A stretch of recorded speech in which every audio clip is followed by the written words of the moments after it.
Welcome sa Pagkaing Pinoy. Gagawa tayo ngayon ng puto pao. Ito yung mga ingredients natin sa paggawa ng puto pao. Para sa pork asado filling, 1/2 kilograms pork sliced into small pieces, 2 tablespoons cooking oil, 6 cloves garlic, minced, 1 medium-sized onion, minced, 2 tablespoons cornstarch. Tutunawin natin ito sa 1/4 cup water, 1/4 cup soy sauce, 1/4 cup sugar, and 2 tablespoons oyster sauce. Para naman sa puto, ito yung mga ingredients natin. 4 cups all-purpose flour, 1/2 cup white sugar, 4 tablespoons baking powder, 2/2 cup water, 1 cup evaporated milk or fresh milk, 1/4 cup butter, and sliced salted egg. Ngayon, simulan na natin. Una natin yung ipe-prepare ay yung ating pork asado filling. So, gagamit tayo ng isang kawali at buksan natin yung apoy. Ilagay lang natin sa medium heat. Kapag mainit na yung kawali, pwede na nating ilagay yung ating cooking oil. Igigisa natin yung ating bawang.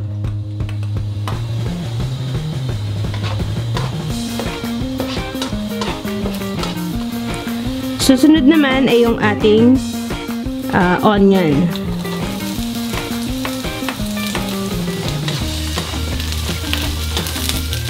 Ilagay na natin yung ating pork.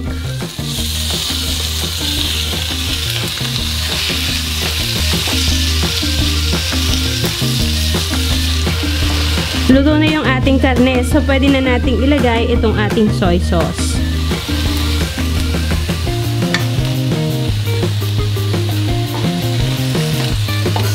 Lagay na rin natin yung ating oyster sauce.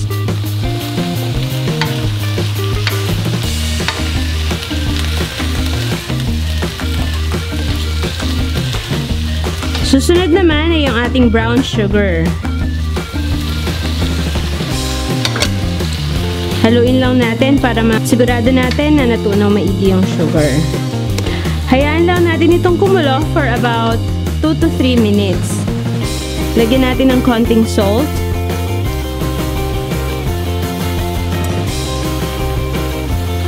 Lagyan na natin yung ating pepper.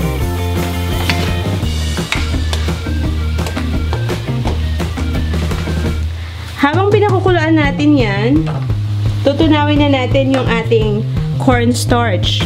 So, lagyan lang natin ng 1/4 na tubig. Then, tutunawin natin. Haluin lang natin. So, lagyan na natin sa ating niluluto. So, pagkalagay natin nun after nito, mapapansin nyo, lalapot na yung ating sauce. Which is yun yung hinahanap natin na texture niya. Malapot na yung ating sauce, pwede na nating patayin yung apoy. Hanguin na natin at ilagay natin sa isang bowl para lumamig siya. Susunod naman ay gagawin natin itong ating puto. So, ito yung flour. Gagamit lang tayo ng mas malaking bowl. Ilalagay natin siya.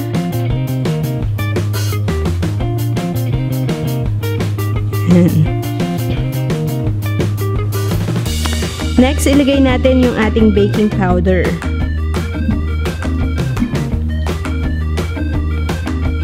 Haluin lang natin para even yung pagkalat ng baking powder. Susunod ay yung ating sugar.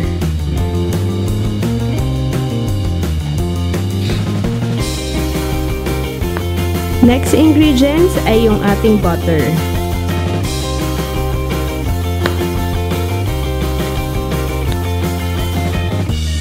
Ilagay na rin natin yung ating milk.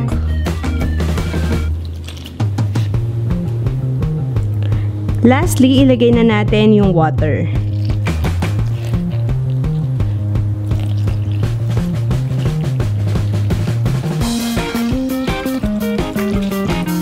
Nahalo na nating mabuti yung ating puto. Pwede na nating itabi. Ngayon, in-arrange natin yung ating individual mold. Lalagyan natin siya ng melted butter. Spread lang natin. Para mamaya, kapag naluto na yung ating puto pao, hindi siya didikit sa ating molder. Gawin lang natin to isa-isa.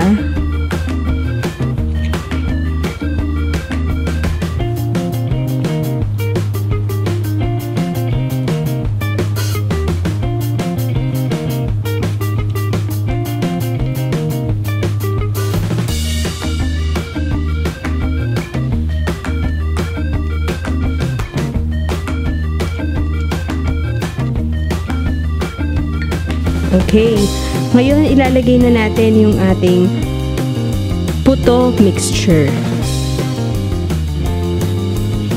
Lalagyan lang natin muna yung bottom part niya. So mga 1/4 siguro ng ating puto mixture, yun lang yung lalagyan natin ng mold sa molder.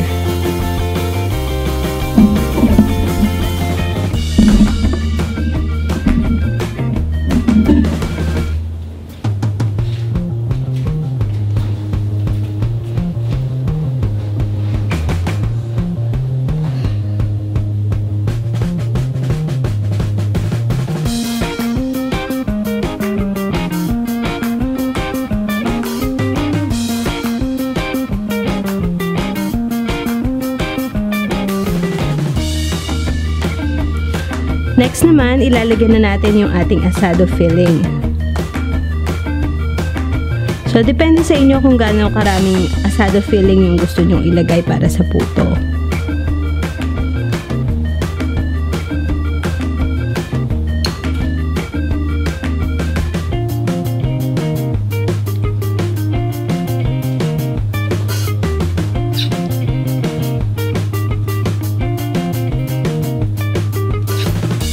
Susunod na procedure, dadagdagan natin yung ating puto mixture. So, walan tayo ulit. Ayan, takpan natin siya.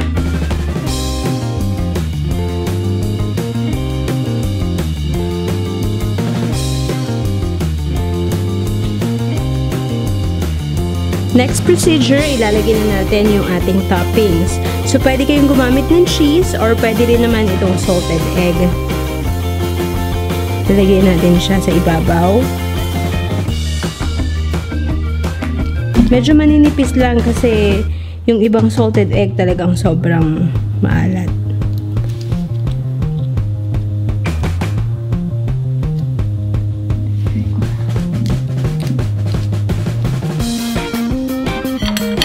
Okay, ngayon ready na to at pwede na nating i-steam. Ilagay lang natin isa-isa sa ating steamer.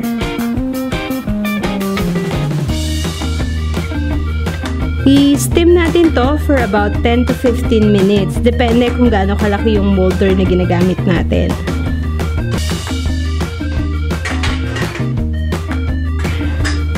Ngayon, luto na yung ating puto pao. Ito na yung final product natin. So, pwede na natin itong hanguin sa ating steamer.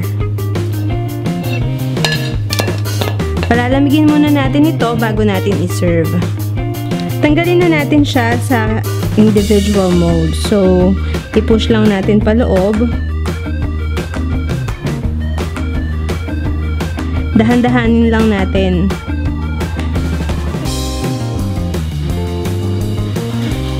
Okay.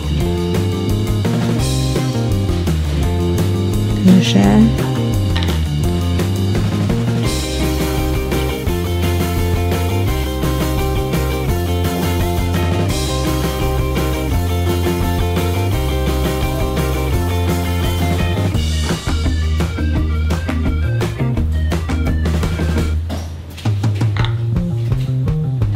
Ito na ang ating final product, ang puto pao. I hope nag-enjoy kayo sa pagluluto natin ngayon. Thank you for watching and please don't forget to share and subscribe for more upcoming Pinoy recipes. See you next time! Bye!